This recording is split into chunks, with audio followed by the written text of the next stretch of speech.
Coucou toi, coucou vous. Bon, super. Vous m'entendez, c'est déjà une très très bonne chose. Il va sûrement y avoir des décalages entre le moment où vous allez écrire et le moment où je vais vous entendre. Enfin, vous lire, pardon. Oh là là, c'est la fin de la journée. Donc, excusez-moi par avance. Que dire sur ce live Bon, ce que vous allez entendre, c'est Monsieur Y. Comme je vous l'ai dit, il est un peu malade, c'est pas évident. Je disais que ce live avait pour thématique l'éducation des enfants, la prise de conscience. C'était un thème qui nous tenait à cœur un petit peu quand on en a discuté avec Sophia. D'ailleurs, Sophia est là. Parce qu'en fait, je voulais déjà venir vous parler d'éducation, des enfants et tout ça, et on se disait que partir avec une bonne base serait déjà idéal.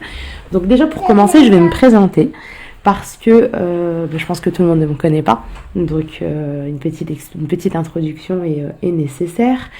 Je suis Rachida, je suis blogueuse, vous pouvez me retrouver sur mon site lawandertribu.fr. Blog sur lequel je partage un petit peu mes petites astuces du quotidien, sachant que j'ai un quotidien un petit peu atypique. Je suis maman de 8 enfants avec qui je fais l'école à la maison.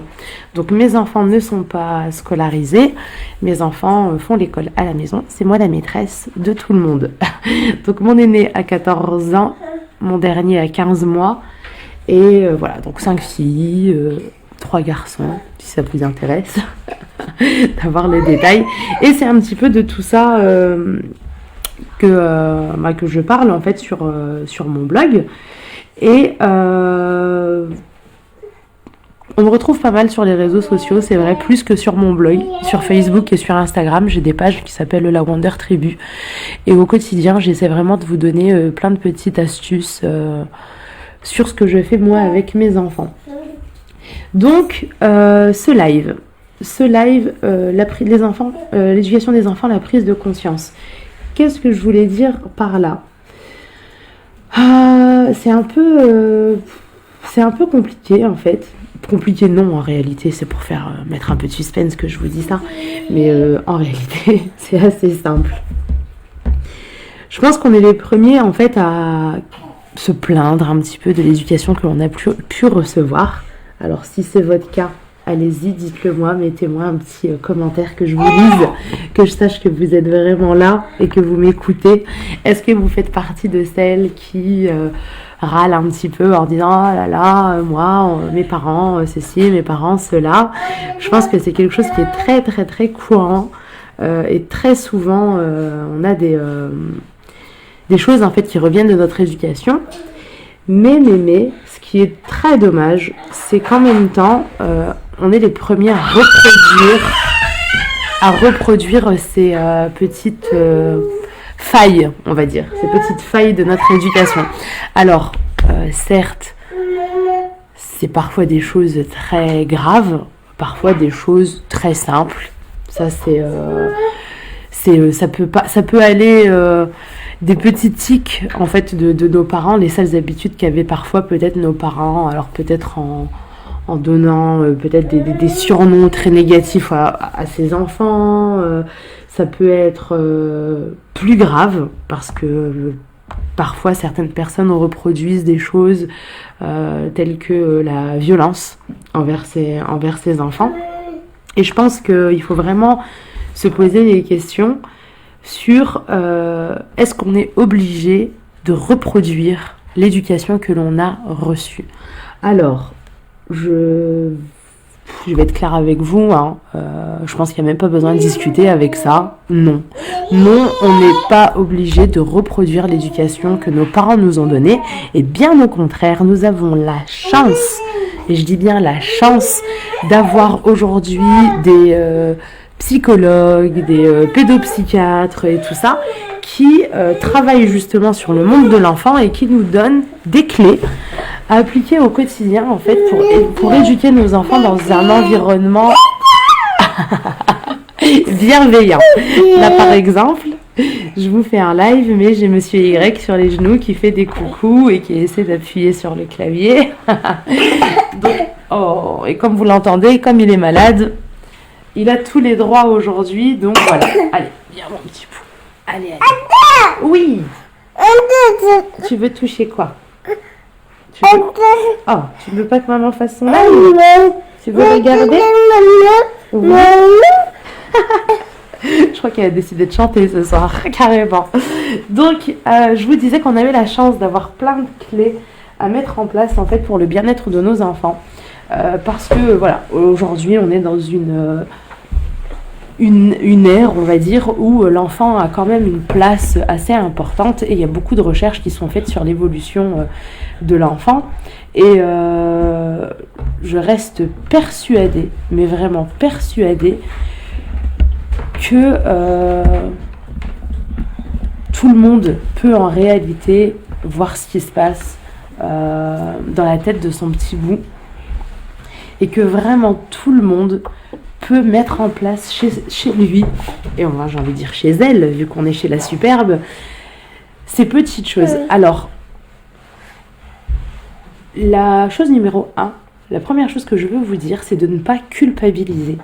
Il n'y a aucune maman qui est parfaite, ça c'est clair et net. Moi la première, je fais beaucoup d'erreurs et tout ça, mais on peut toujours s'améliorer. Je pense que c'est l'élément le plus important. On peut s'améliorer, on doit s'améliorer, et avec l'aide d'Allah subhanahu wa ta'ala, rien n'est impossible. Donc ce n'est pas parce que on n'a pas été éduqués nous-mêmes dans la bienveillance que l'on ne peut pas être bienveillant avec ses enfants. Alors, je vais vous demander juste un petit instant. Hop. Ok. Donc la bienveillance avec ses enfants, comment ça se passe? J'ai envie de vous dire qu'il n'y a pas de recette miracle en réalité, parce qu'on est tous différents, on a tous des familles différentes, on a tous des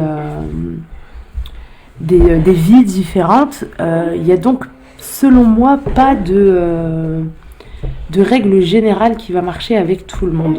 Par contre, on peut donner des clés que chacun va adapter en fait en fonction de son quotidien. Et ça, c'est vraiment le truc super important que j'ai envie de partager avec vous toutes. Parce que j'ai moi-même mis en place toutes ces petites choses étape par étape. Et j'ai vu la différence. J'ai vu la différence avec mes enfants, j'ai vu la différence avec mes aînés et mes plus jeunes maintenant.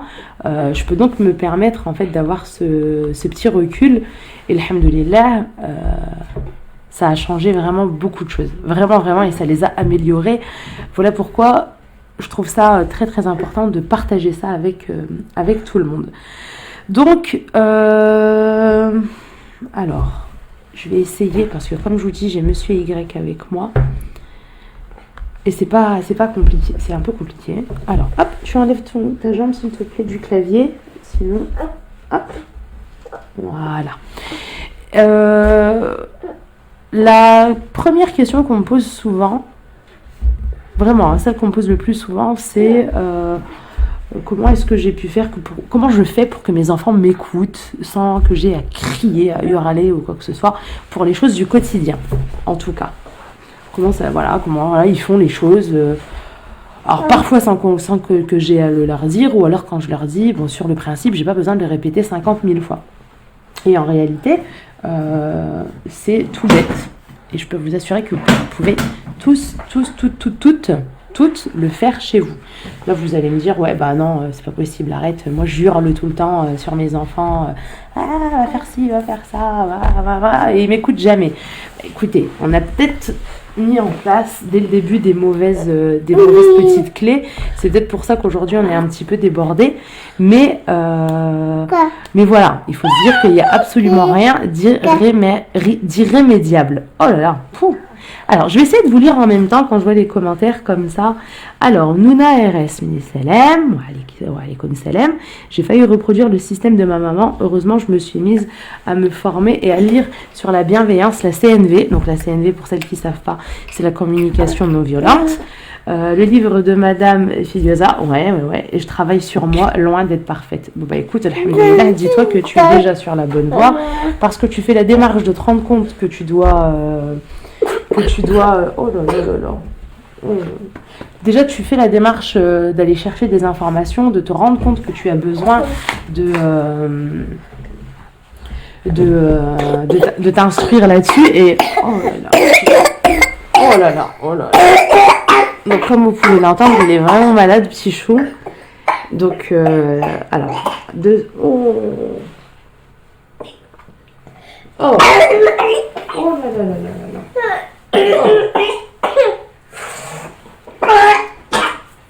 Oh, eh ben, dis donc.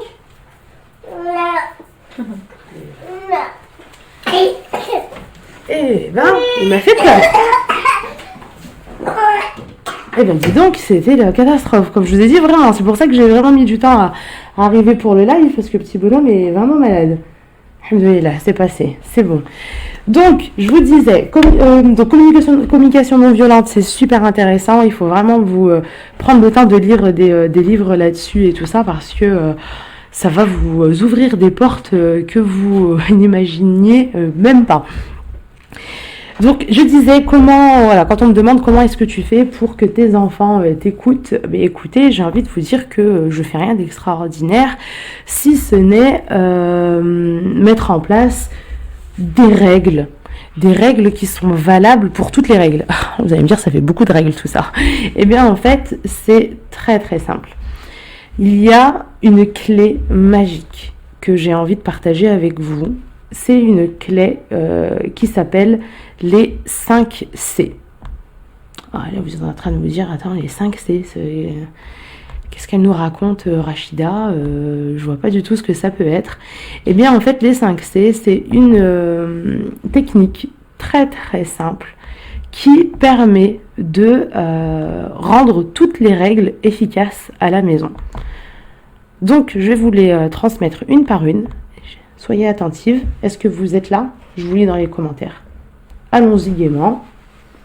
Je veux voir des petits cœurs, des petits pouces, des petits likes, des petits... Oh, je donne pas les clés tant que j'ai pas une avalanche de cœurs. Vous vous débrouillez.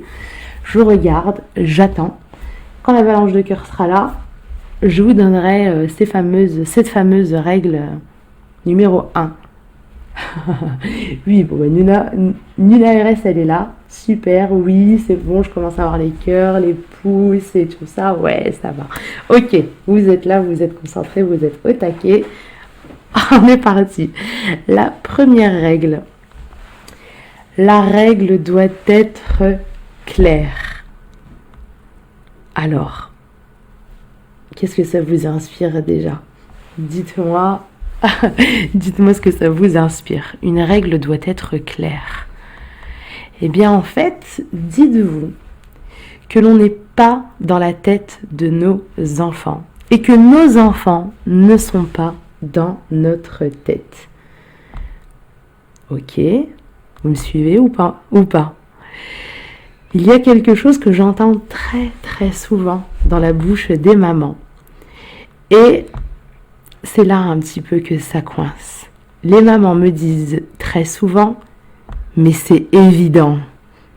Pourquoi est-ce que je dois encore lui répéter c'est évident? Eh bien non, ce n'est pas toujours une évidence. Et encore moins pour les enfants et les ados. Ils ne sont pas connectés en Wi-Fi avec notre tête. Et il y a des choses en fait qui sont pas évidentes. Certes, pour nous en tant qu'adultes, on se dit je leur ai dit 50 fois, normalement ils ont compris, ben non. Parfois ils ont besoin de l'entendre 60 fois, et parfois même plus. Et c'est quelque chose en fait qu'il faut vraiment, vraiment, vraiment garder en tête. Ce n'est pas toujours une évidence. Alors dites les choses. Les choses doivent être dites de façon claire. Je pense qu'il faut aussi se dire qu'il faut s'adapter à l'âge de l'enfant, parce que quand l'enfant est jeune, c'est pas toujours facile en fait de mettre des mots. Et pourtant, il faut prendre conscience de ça et s'adapter. Donc vraiment garder ça en tête. C'est évident pour nous, mais pas toujours pour les enfants. Parce qu'ils ont leur logique et tout ça. Donc voilà, c'est... Je pense que même entre adultes, on a parfois ce petit souci de c'est évident. Je pense que les épouses ici présentes vont confirmer. Hein. Il y a souvent des petits bugs, on va dire, avec les maris, où voilà, il devait faire quelque chose et il l'a pas fait, et puis on nous dit, ah bah oui, mais je croyais que, non mais c'est évident, je pensais que, bien en fait, non, c'est pas toujours évident. Ce n'est pas toujours évident. Et je mets vraiment ça en avant, parce que vous imaginez que si, entre adultes, il y a des incompréhensions, imaginez ce que ça peut être avec des enfants. Je vous laisse quelques secondes pour réfléchir à ça. Pendant ce temps-là, je lis vos commentaires. Sophia, t'exagères. Les protocoles, effectivement, les protocoles sont parfois évidents pour les uns et pas pour d'autres. Et il y a des incompréhensions. Moi, j'essaie d'être sérieuse et c'est Sophia qui me fait rire. C'est pas possible, ça. Oh là là. Donc, ben en fait, il y a des... Sophia, en fait, veut sûrement faire part de son expérience vis-à-vis des adultes qui sont parfois très protocolaires, qui veulent que les choses se passent comme elle le souhaite, étape par étape, parce que c'est selon eux la règle universelle. Et voilà, quoi, ça crée pas mal de quiproquos, de discorde, de plein de choses. Alors, hop, je vais essayer de... hop. J'ai pris du retard, donc habituellement je prépare tous les visuels à l'avance, et là c'est pas le cas, donc je suis en train de les reprendre au fur et à mesure que je vous parle. On va passer à la deuxième règle. Donc le deuxième C. Le deuxième C, pareil, c'est quelque chose qu'il faut vraiment mettre en pratique, parce que c'est très important.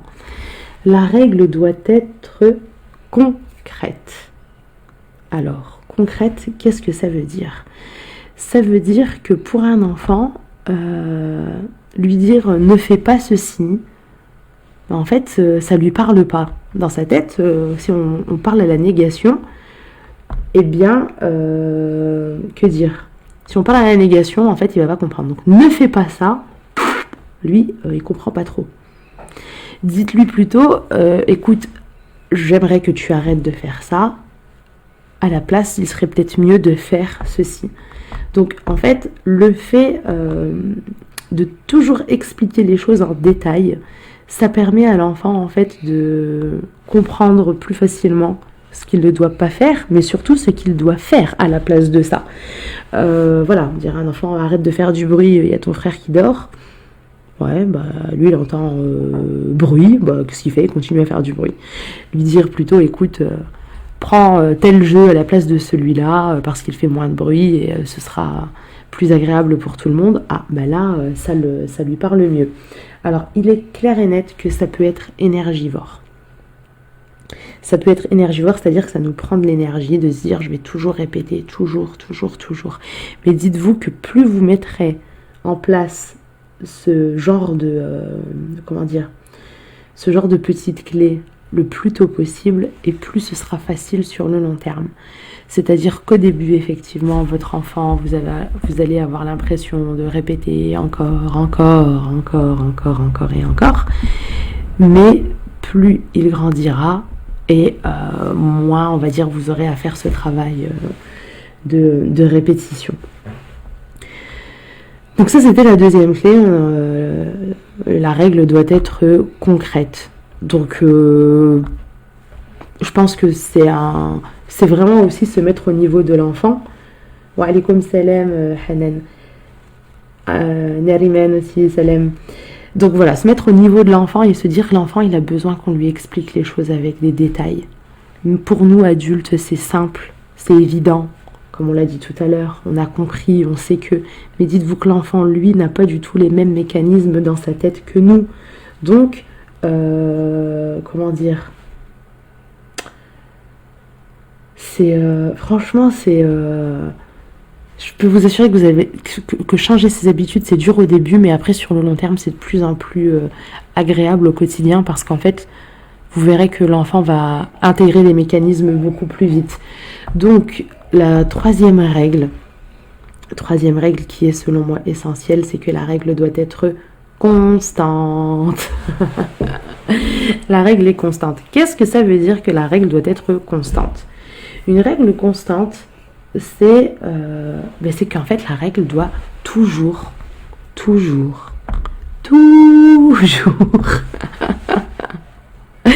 être la même. Alors là, vous allez me dire, ouais ben non, mais c'est normal, une règle c'est une règle. Et pourtant, il arrive très très souvent que les parents changent les règles au quotidien parce que aujourd'hui ils ont passé une mauvaise journée, donc ils ont envie d'être tranquilles, ils sont fatigués, donc ils disent oui à des choses pour lesquelles habituellement ils disaient non. Tout ça pourquoi? Pour espérer avoir la paix. Eh bien écoutez, sachez que c'est hyper dangereux parce que vous allez avoir la paix maintenant, mais votre enfant va comprendre que les règles finalement, c'est pas toujours les règles. Donc lui aussi, en fonction de son humeur, écoutera ou n'écoutera pas. Donc franchement, ça aussi c'est hyper important. Faites en sorte que la règle soit constante, quelle que soit l'humeur du jour. Oui, je pense que j'ai pas d'exemple. J'ai pas d'exemple qui me viennent tout de suite là en tête. Mais oui, habituellement, t'as pas le droit de manger de bonbons à telle heure. Mais là, comme je suis fatiguée et que tu viens me demander des bonbons, eh bien, je te dis oui pour aller manger un bonbon.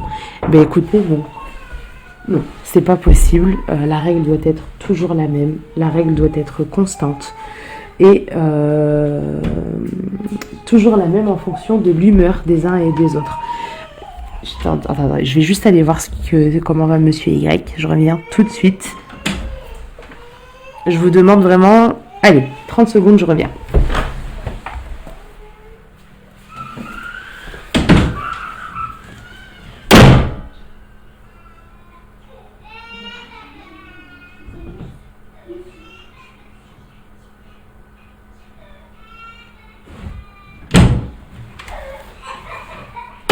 Fausse alerte, c'est parce que sa sœur est en train de le changer et monsieur ne veut pas être changé.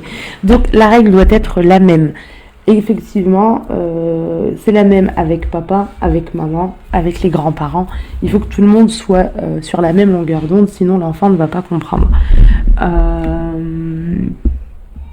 Je sais pas en fait si ça vous est déjà arrivé, mais je le vois souvent ça. Des parents qui, par exemple, on est à un repas de famille, il y a du monde, maman a envie de passer un moment agréable avec, avec ses sœurs, voilà. Et donc du coup, elle laisse son enfant faire des choses qui sont habituellement interdites à la maison. Alors moi, ça, je le vois souvent et je peux vous assurer que vous vous tirez vous-même une balle dans le pied en faisant ça. C'est vraiment le truc à éviter parce que, comme je vous l'ai dit, la règle doit être constante. Règle suivante, on arrive donc sur le 4e C, qui est lui aussi hyper important. C'est que la règle doit être cohérente. La règle doit être cohérente. Qu'est-ce que ça veut dire? L'enfant, si on lui demande de faire quelque chose, déjà il faut qu'il comprenne pourquoi. Lui dire fais ça, non, ça marche pas. Il va falloir lui expliquer pourquoi est-ce qu'il doit faire ça, parce que dans sa petite tête, il a besoin de logique et surtout de comprendre pourquoi. Déjà nous-mêmes, si on nous dit de faire quelque chose sans nous expliquer pourquoi on doit le faire, on n'a pas trop envie. Les enfants, c'est encore pire que nous. Parce que nous, les adultes encore, on va peut-être parfois se forcer, entre guillemets, pour dire pour le bien d'eux ou je ne sais quoi. Alors l'enfant, lui non, il va pas du tout se forcer. Donc expliquez-lui pourquoi il doit faire ça. Et surtout,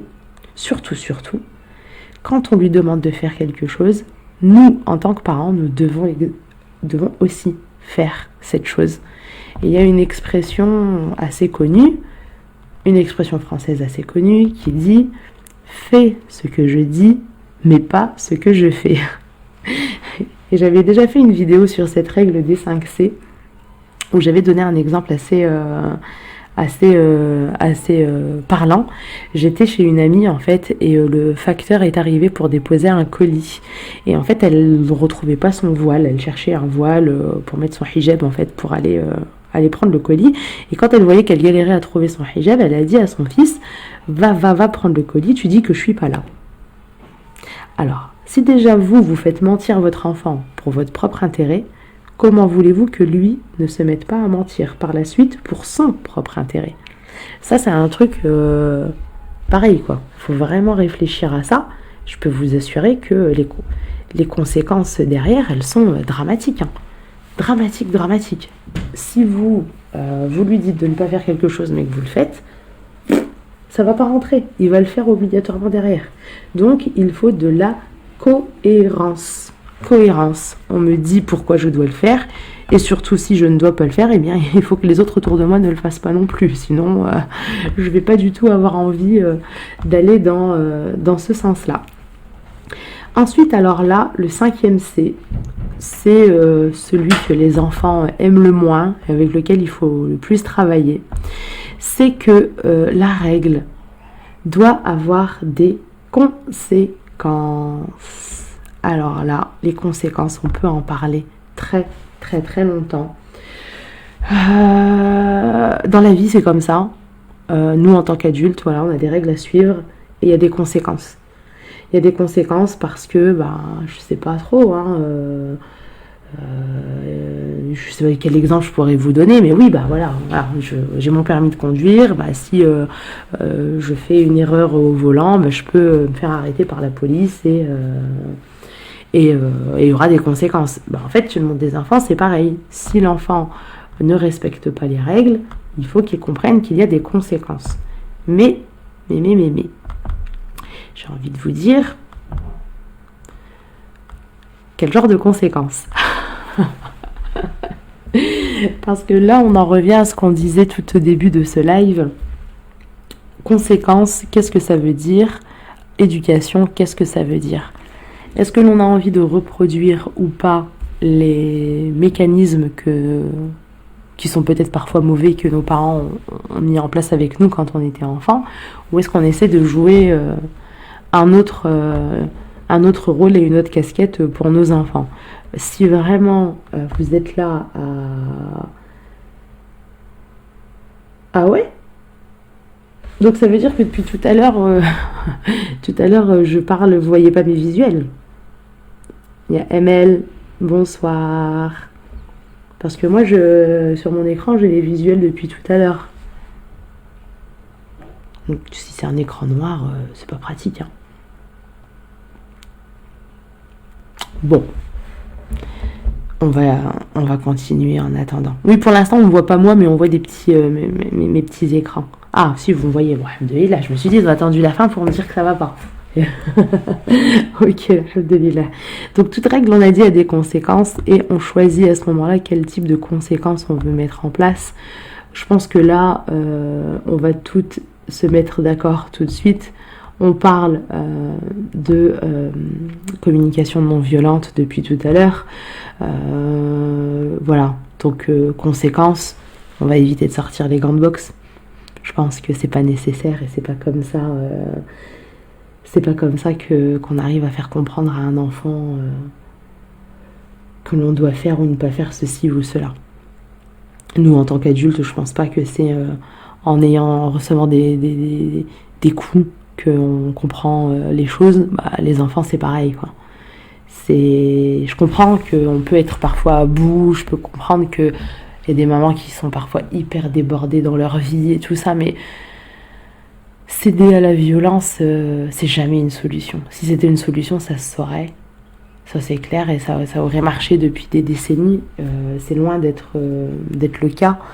Donc, faites vraiment, vraiment attention à ça. Et si vous êtes déjà arrivé à dépasser ces limites-là et à aller à la facilité de frapper, bon, bah écoutez, j'ai envie de vous dire, c'est pas dramatique, on peut toujours faire marche arrière. Et c'est pour ça que je vous transmets ces clés. C'est pour éviter de vous retrouver débordé. Et voilà, donc qu'est-ce qu'on doit mettre comme conséquence? J'ai envie de vous dire que là, c'est vous qui connaissez vos enfants, c'est vous qui connaissez votre quotidien et c'est à vous de trouver quelle est la conséquence que l'on peut mettre en place qui poussera votre enfant à passer à la réflexion. Pourquoi alors je vous dis ça? En fait, c'est parce que j'ai remarqué moi avec mes enfants qu'il fallait un lien direct entre la bêtise, entre guillemets, qu'ils ont faite et la conséquence pour que ça les pousse à réfléchir. Si je donne une punition qui n'a rien à voir, bah franchement c'est inutile. Complètement inutile, ça porte pas ses fruits. Donc lui dire par exemple... je sais pas moi, imaginons qu'il devait aller voir ses cousins et tout ça, et il fait une bêtise, et puis bah non, finalement t'es privé, tu iras pas voir tes cousins.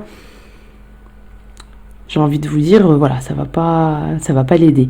Si vous lui dites, bon bah écoute, voilà, moi j'ai j'ai mes enfants qui font du sport, moi j'ai mon fils qui fait du judo. Bah écoute, voilà, je t'ai demandé de ranger ta chambre, tu l'as pas fait, bah t'iras pas au judo.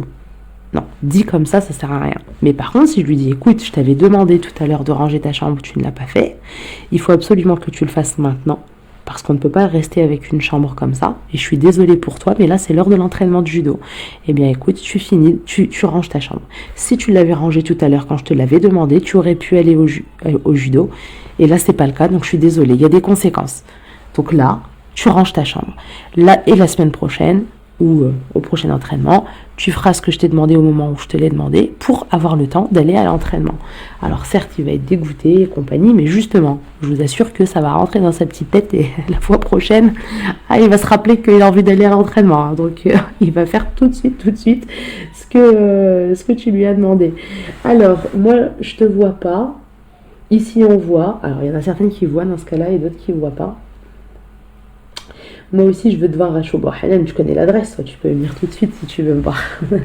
Totalement d'accord, plus de réflexion aux conséquences que de punition. Et ça marche, mais c'est clair.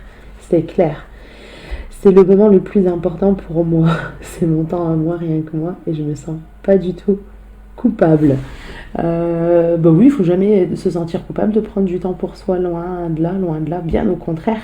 C'est un équilibre qu'ont les mamans.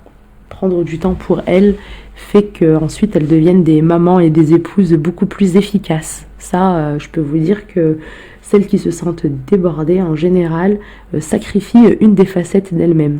Elles sont ou moins attentives à leurs besoins de femmes ou autres, enfin voilà, bref. Mais ça c'est un fait, quand on prend du temps pour soi et rien que pour soi, zéro culpabilité.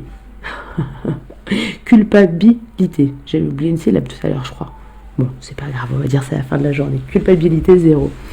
Donc voilà ces 5 clés, les 5 C que je voulais vous transmettre pour la mise en place des règles au quotidien à la maison. Comme je vous l'ai dit tout à l'heure, je sais que c'est pas tout de suite évident. Je sais que ce n'est pas quelque chose que l'on met en place effectivement très vite. Mais il faut y aller par étapes et se faire confiance parce qu'on est la meilleure maman que nos enfants puissent avoir.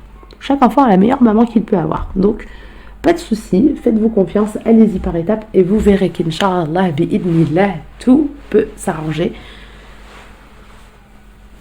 Les 5 C, on les revoit. Donc, on a dit que la règle devait être claire, concrète, constante, cohérente et avoir des conséquences.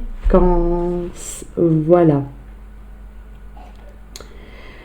Mais moi aussi, même des fois, il hurle, il finit par s'endormir et moi je profite. Alors quand un enfant hurle, il y a toujours des raisons. Dites-vous que votre enfant n'hurle pas pour vous embêter, loin de là. Et pareil, il y a toujours des petites choses à faire quand un enfant est en crise et qu'il hurle, mais ça on pourra en reparler à un prochain live parce qu'il y a beaucoup de choses à dire sur ce sujet et il y a même plein de choses à mettre en place pour le calmer au moment des crises de colère. Et bah ça c'est pareil quoi. Je pense que quand un enfant crie, ça fait tellement mal à la tête qu'on a juste envie de crier nous aussi. Mais il faut pas céder à cette facilité pour maintenir le climat au quotidien. Bonsoir. Alors voilà ce que je voulais vous transmettre pour ces 5 C qui facilitent au quotidien. Je vous le dis tout de suite, j'ai pas eu des vies parfaites. Moi aussi, j'ai des enfants qui parfois n'écoutent pas, qui parfois me rendent dingue et tout ça. C'est comme tout le monde. Mais voilà, une fois qu'on fait de son mieux et qu'on essaie, je peux vous assurer que ça se passe déjà beaucoup mieux. Il y a des personnes qui sont là au niveau du live, qui me connaissent personnellement et qui m'ont déjà vu avec tous mes enfants. Je peux vous assurer qu'avec 8, ça se passe plutôt bien. Il y a des familles où il n'y en a que 1 ou 2, où c'est beaucoup plus dramatique que chez moi avec les 8. Et on me dit toujours, mais comment tu fais Il n'y a pas de secret. C'est ce genre de petites clés mises en place au quotidien qui font que ça s'arrange au fur et à mesure du temps. Alors, je vais lire vos ML qui me dit, ma fille de 10 ans avec mon fils de 5 ans se bagarre tout le temps, l'aînée devient nerveuse de plus en plus et le petit réussit à taper sur ses nerfs et moi je râle quand j'ai du mal à gérer. Oui, bah voilà, en fait c'est ça. Ils sont rentrés eux-mêmes déjà dans un schéma et toi tu rentres aussi dedans et à la fin tout le monde finit par crier et puis voilà, parce qu'en fait je pense que quand on se met à crier, nos enfants pensent que la limite c'est le cri. C'est-à-dire qu'ils se disent que tant que maman n'a pas crié, ça va, elle n'est pas en colère, il y a encore moyen d'en rajouter un petit peu. Et en fait, elle est là, la difficulté, en fait, c'est de savoir placer les limites.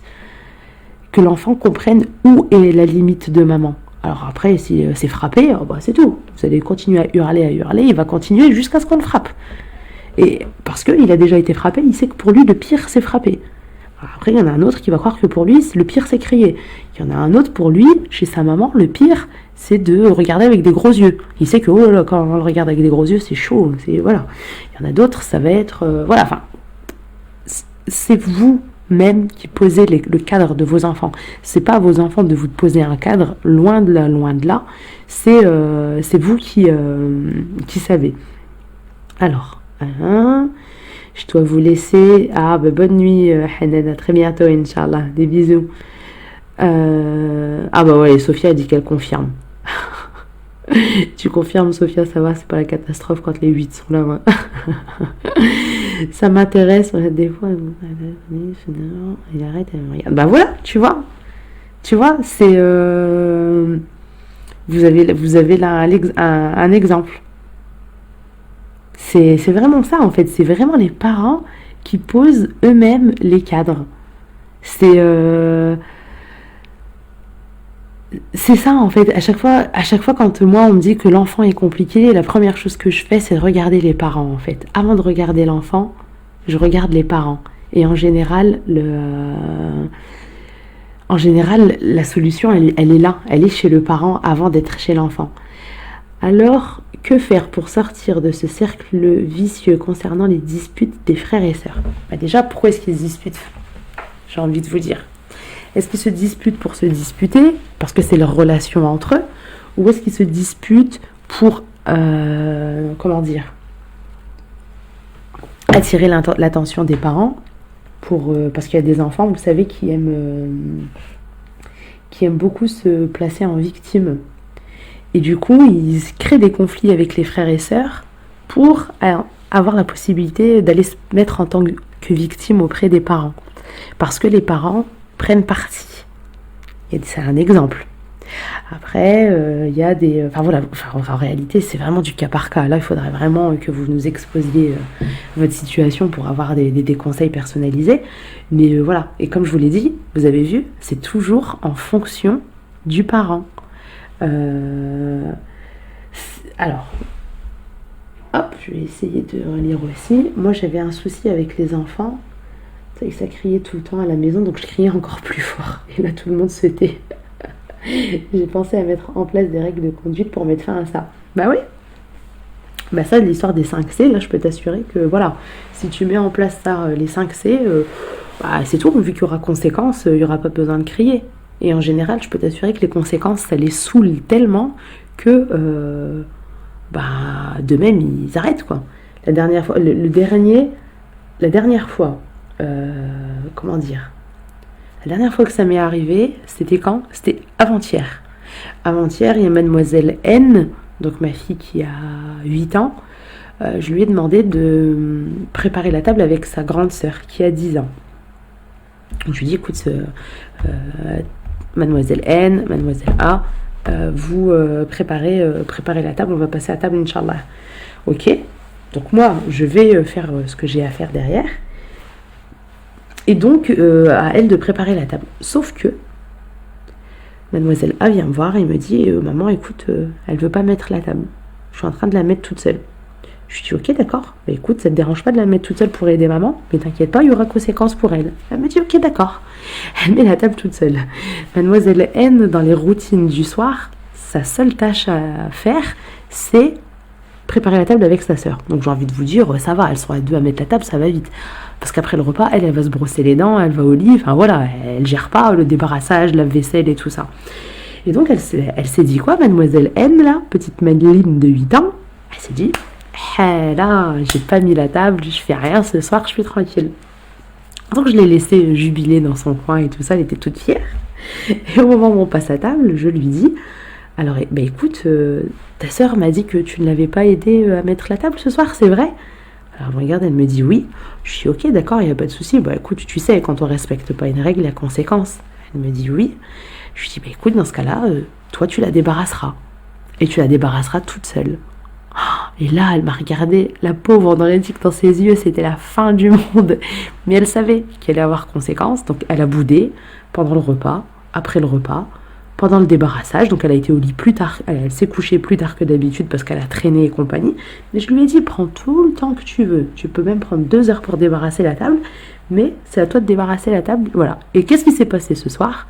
Je peux vous assurer qu'après elle a mis la table sans aucun problème, parce que la conséquence, ça l'intéressait pas trop. Alors, pour info, t'as 4 enfants, Casablanca. Alors, se disputer pour se disputer, ils ne peuvent pas se trouver dans une seule pièce 2 secondes sans se prendre la tête. Sophia, après il y a peut-être les hormones qui agissent, ça dépend de leur tranche d'âge. Je pense que les enfants doivent vraiment avoir leur propre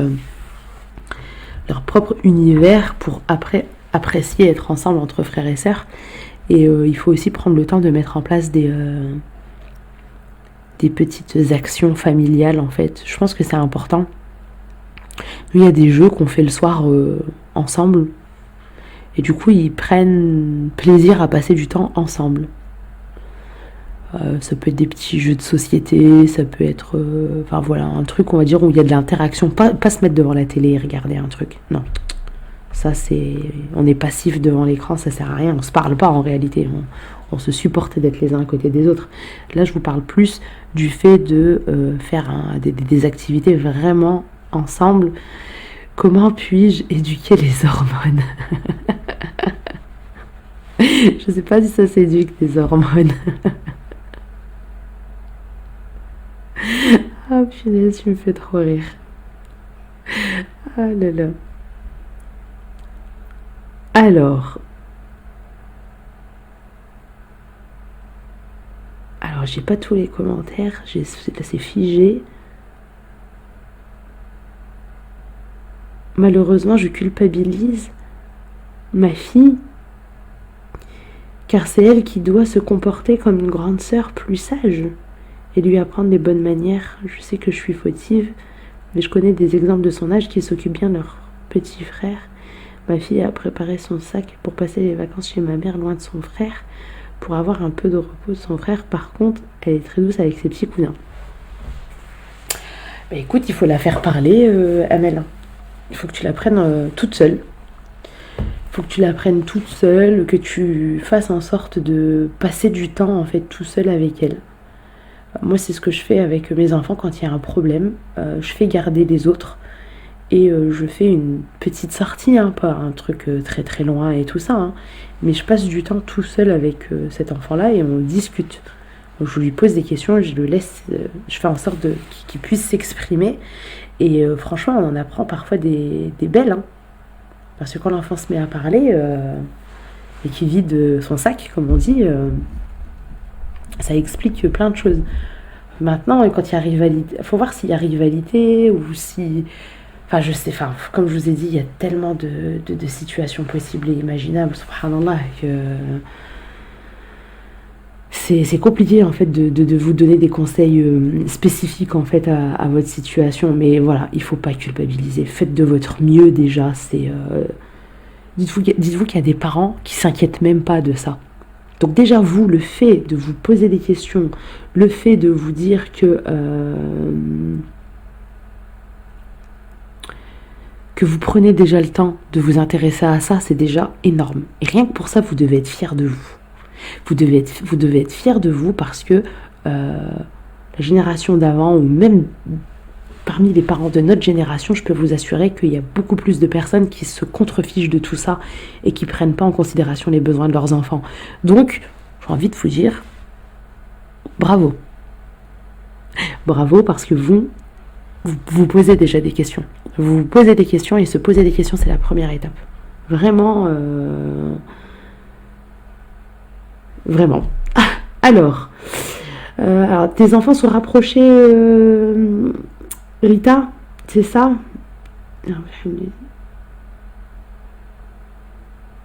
Mais écoute, moi mes deux aînés, ils ont 15 mois de différence.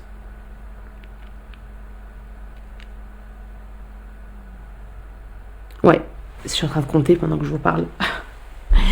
Ils ont 15 mois de différence. Ma première avait 6 mois quand je suis tombée enceinte de son petit frère. Et pour mes deux derniers, il y a 13 mois de différence. Ouais, mes deux derniers ont 13 mois de différence. Et je pense pas que le fait d'être rapproché, ça change quelque chose à partir du moment où on donne son droit à chaque enfant. Et limite, je pense peut-être même que ça rapproche. Parce que mes deux aînés, ils sont quand même assez... Ouais, c'est une bonne équipe quand même. Alors, ils se chamaillent, hein, comme tous les grands, comme tous les enfants et tout ça. C'est clair et net, quoi. Mais j'ai pas l'impression que l'âge, ce soit un des facteurs qui fait que les enfants se disputent ou se disputent pas. Allahu a'lam, j'ai jamais étudié la chose.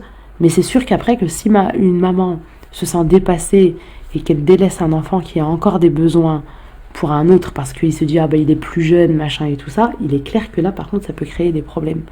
Donc ouais, effectivement, peut-être qu'un des enfants rapprochés, ça peut être compliqué pour une maman qui est un peu dépassée. Allahu a'lam, je suis en train de réfléchir à haute voix hein, pendant que je vous parle là.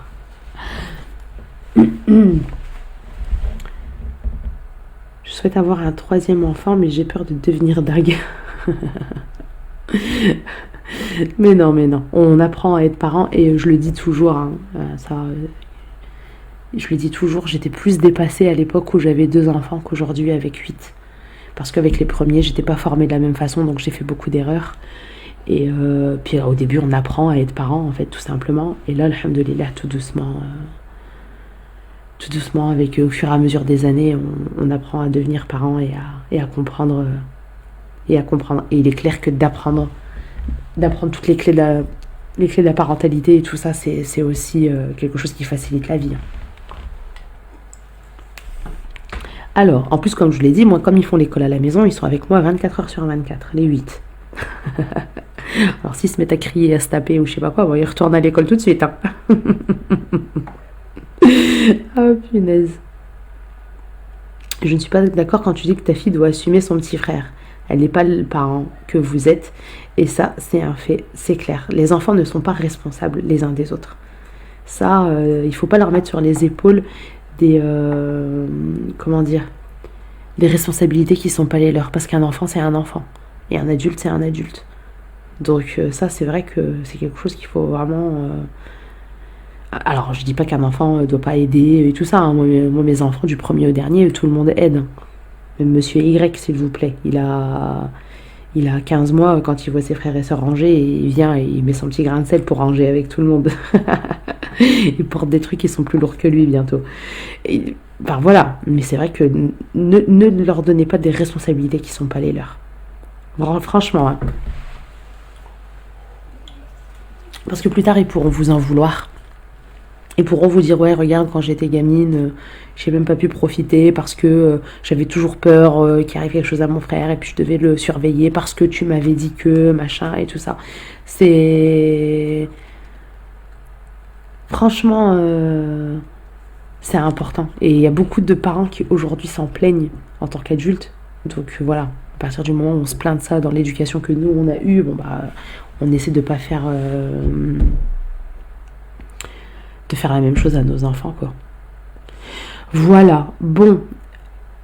Est-ce que vous avez des questions en particulier ou pas sur ces fameuses 5C, les fameuses 5 règles qui rendent... ces 5 clés, pardon, qui rendent toute règle efficace à la maison. Le live, de toute façon, on va le laisser, hein, vous confirmez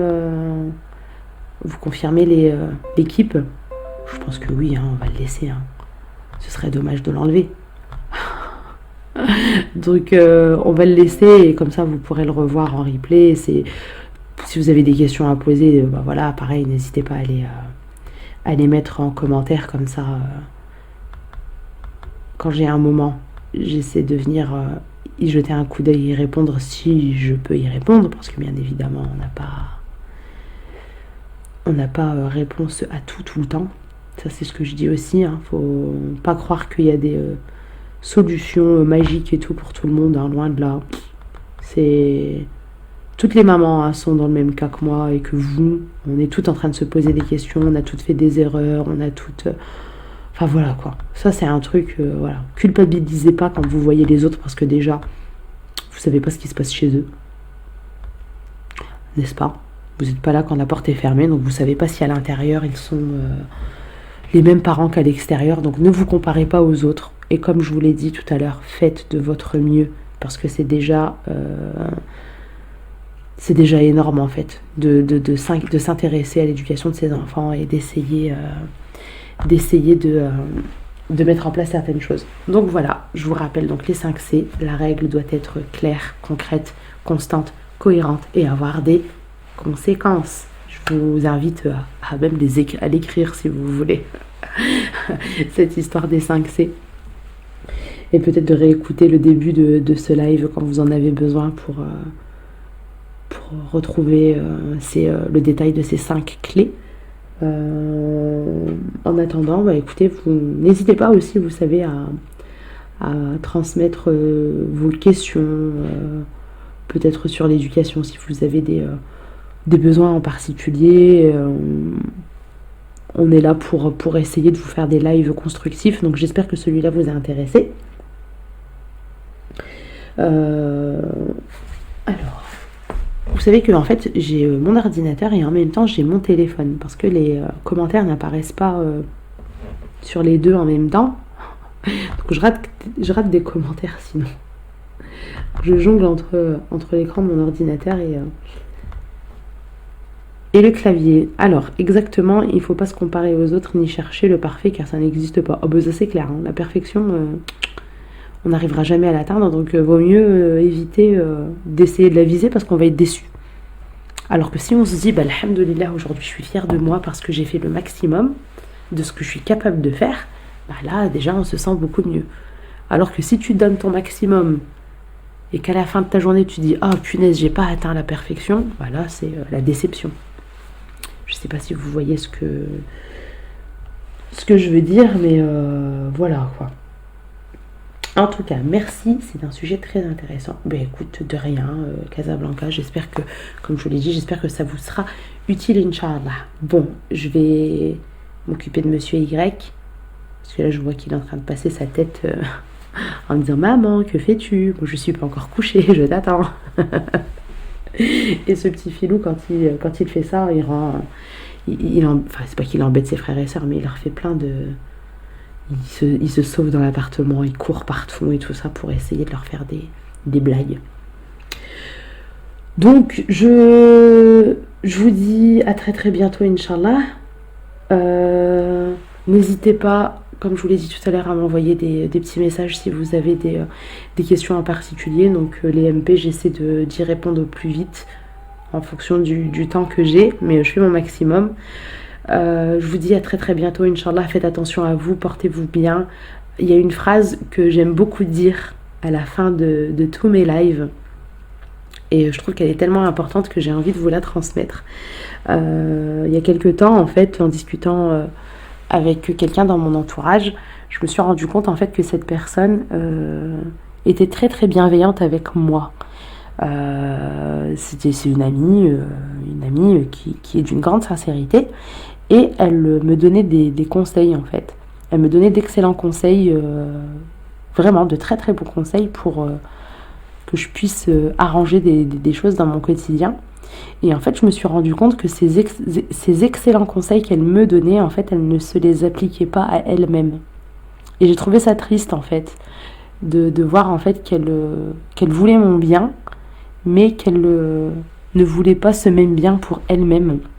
Et en fait, ça, c'est quelque chose qui est très courant, en fait, j'ai l'impression autour de moi. Et je lui ai dit, en fait, tu sais, c'est dommage parce que je suis ravie que tu me donnes ces conseils-là, parce que ça me prouve que tu m'aimes beaucoup.